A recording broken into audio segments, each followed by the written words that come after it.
कुबेर नगर में रहने वाली सविता अपने पति राकेश के साथ अपना गृहस्थ जीवन बखूबी निभा रही थी। सविता एक खुददार और नेक दिल इंसान थी।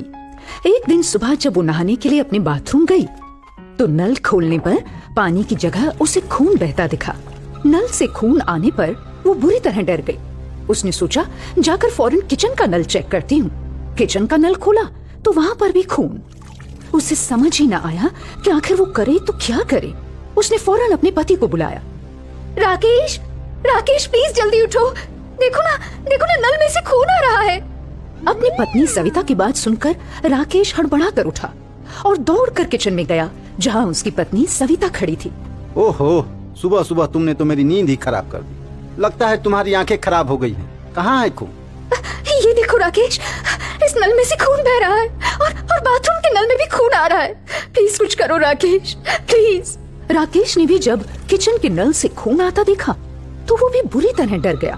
लेकिन तुरंत ही एक और ख्याल आया, शायद पानी की टंकी में कोई जानवर मर गया है, उसी के खून से हर नल में खून बह रहा है। उसने सविता को अपने साथ लिया और दोनों के दोनों छत पर पहुंचे पानी की टंकी के पास। पानी की टंकी का ढक्कन खोलकर देखा तो उसमें कोई भी जानवर न था, मगर टंकी का पूरा पानी खून की तरह लाल था। ये नजारा देखकर दोनों पति पत्नी हैरान हो गए। आखिर पानी का रंग खून की तरह कैसे हो गया? सविता तो इतनी डर गई थी कि दौड़कर सीधा अपनी सहेली किरण के पास पहुंची। उसने किरण से पूछा, किरण जल्दी अपना नल खोलकर बताओ, तुम्हारे नल में पानी आ रहा है ना, बोलो। ओहो सविता, सुबह सुबह तुमने आकर मुझे जगा दिया। ठीक है, जरा ठहरो, मैं अभी नल को खोलकर चेक करती हूँ। किरण ने अपने नल को चेक किया तो उसके नल से भी खून ही बह रहा था। एक एक करके सारे मोहल्ले वाले घरों को चेक किया गया और पता लगा कि पूरे मोहल्ले में हर नल में खून बह रहा है। सारे मोहल्ले वाले बड़े चिंतित हुए कि आखिर पानी की जगह खून कैसे निकल रहा है नलों से। वो फौरन दौड़ते हुए जल बोर्ड के ऑफिस पहुंचे। जल बोर्ड के कर्मचारियों को जब इस बात का पता चला तो उन्हें भी हैरानगी हुई कि आखिर रातों रात में नलों से खून कैसे बह सकता है। उन्होंने घरों में जाकर चेक किया तो वाकई बात ठीक निकली। हर नल में पानी की जगह खून बह रहा था। फिर वो दौड़ते हुए पानी की सप्लाई वाली जगह पर पहुंचे तो देखा कि वहां पर एक राक्षस लेटा हुआ है जिसके मुंह से खून की धारा बहकर जल बोर्ड की टंकियों में पहुंच रही है। आखिरकार जल बोर्ड के कर्मचारियों ने उस राक्षस से गुहार लगाई। देखिए, आप यहाँ से चले जाइए, कहीं और जाके लेटिए। यहाँ से आप उठ जाइए।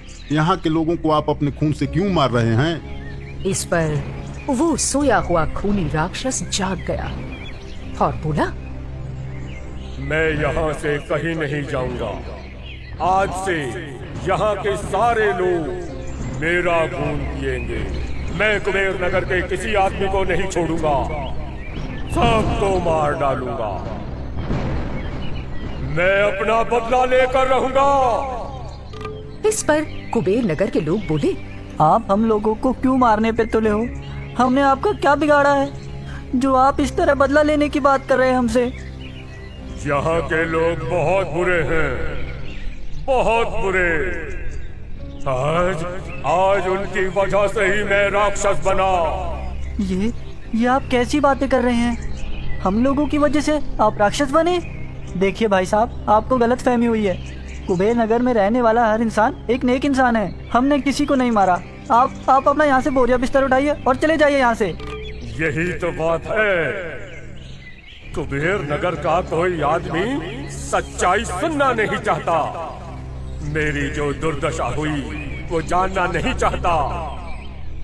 खुद को इंसान कहते हो ना, कोई इंसानियत जैसी चीज है तुम में। आज मैं किसी को नहीं छोड़ूंगा।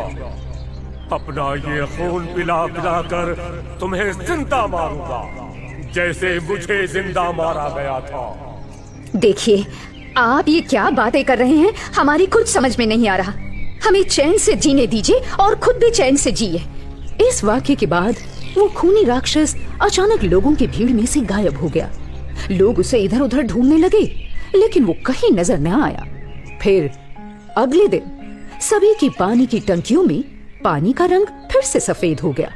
लोगों ने सोचा कि शायद पानी अब स्वच्छ हो गया है, मगर ये उनकी बहुत बड़ी भूल थी।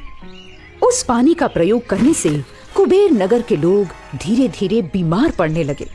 लाखों की संख्या में अस्पताल भर गए, मगर किसी को समझ ना आया कि बीमारी क्या है, उसका इलाज कैसे किया जाए। लोग अस्पताल में पड़े पड़े दम तोड़ रहे थे, मगर उस बीमारी का तोड़ किसी को न पता चला।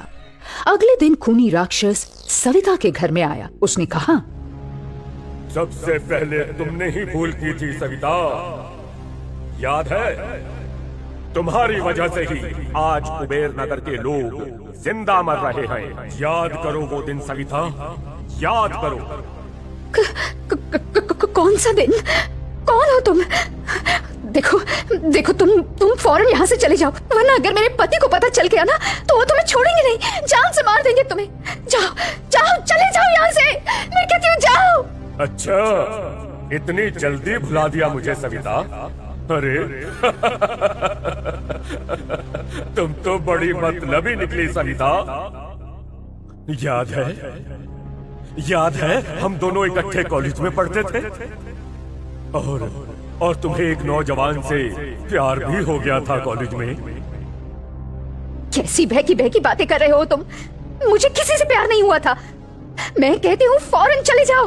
देखो देखो, ये आखिरी अल्टीमेटम है तुम्हें। अगर तुम अभी नहीं गए तो मैं अपने पति को फोन कर दूंगी, और वो आके तुम्हारी वो हालत करेंगे कि याद रखोगे।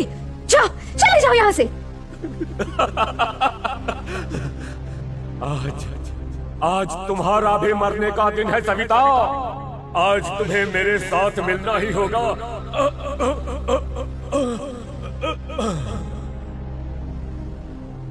ये कहकर उस खूनी राक्षस ने सविता का गला दबाकर उसे मार डाला और ले जाकर वहीं पुरानी जगह पानी की टंकी में फेंक दिया। वो बेचारी अपनी जीवन की गुहार लगाती रही, मदद के लिए चीखती रही, चिल्लाती रही, लेकिन किसी ने उसकी आवाज न सुनी। शाम को जब राकेश अपनी ड्यूटी से वापस घर लौटा तो उसने अपनी पत्नी सविता को हर जगह ढूंढा, मगर सविता के बेडरूम में सविता की जगह पर उसे वही खूनी राक्षस लेटा हुआ दिखा। उसने फौरन चिल्लाकर उससे पूछा, कौन हो तुम? हाँ, भागो यहाँ से। मेरी पत्नी सविता कहाँ पर है? क्यों जगाया मुझे? हाँ? बोलो। देखो, बातें बनाना बंद करो। पहले बताओ मेरी पत्नी कहाँ है? तुमने उसे कहाँ छुपा कर रखा है? आज अपनी पत्नी नजर नहीं आ रही तो कैसे बिलख रहा है उसके बिना? उसके बगैर मैं भी तड़पा था। मैं भी उसे अपनी पत्नी बनाना चाहता था, मगर वो तो बेवफा निकली। उसे मेरी खुशी देखते न बनती थी, उसे मेरी खुशी गंवारा न थी, इसलिए मार दिया मैंने तेरी पत्नी को। आज सविता सो रही है, गहरी नींद में सो रही है, क्योंकि आज मेरी उससे सगाई हो गई। अब हम पति पत्नी दूसरे लोक के निवासी हैं। भूल जा उसे और चला जा यहाँ से। अगर ना गया तो तेरा भी वही हाल होगा जो सविता का हुआ है। जा। और इस प्रकार बीते हुए पुराने प्यार का बदला उस खूनी राक्षस ने अपनी प्रेमिका से ले ही लिया। तभी तो कहते हैं कि प्यार करो तो उसे निभाना भी सीखो। अधूरा प्यार किसी मंजिल तक नहीं ले जाता।